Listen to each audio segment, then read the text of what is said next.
Շնորհակալ եմ Տիկին Բաթոյան հարցի համար, նախ ուզում եմ հաստատել, որ ես մասնակցելու եմ, որովհետև կարծում եմ պիտի որ հայտնի լիներ, կամ եթե հայտնի չի եղել, ես ընդունել եմ Ռուսաստանի Դաշնության նախագահի հրավերը մասնակցելու միջոցառումներին, երկրորդ մասով ուզում եմ ասել, որ մենք հրապարակային ենք արտահայտել, որ մենք բալանսավորված եւ բալանսավորման արտաքին քաղաքականություն ենք որդեգրել եւ այդ քաղաքականության մեջ չի մտնում ամենևին, որ մենք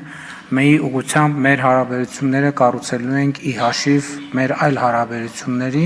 կամ առավել եւս այդ քաղաքականության տրամաբանության մեջ երբեք չի եղել, որ մենք Ռուսաստանի Դաշնություն այցեր չենք ունենալու եւ Ռուսաստանի Դաշնության հետ հարաբերությունները չենք զարգացնելու եւ չենք խորացնելու ինձ համար ճիշտն ասած այդքան էլ հասկանալի չեն այդ մեկնաբանությունները որովհետեւ բացի իհարկե միջոցառումը շատ կարեւոր է նաեւ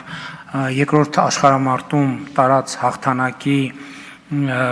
համատեքստում բայց նաեւ այդ հանդիպումներում քննարկվում են հարցեր, այդ թվում երկկողմորակարգի հարցեր, տարբեր հարցեր եւ նման առիթները բաց թողելը այնքան էլ ճիշտ չի լինի եւ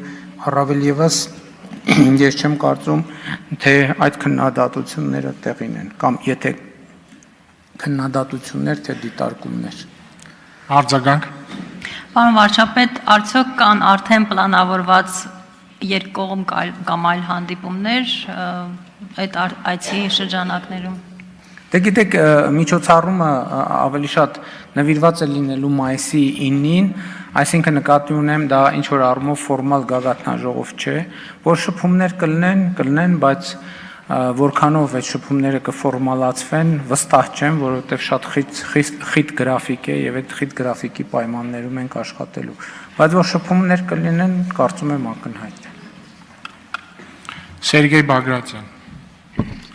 Շնորհակալություն, մեծարգո վարչապետ, հարգելի կառավարություն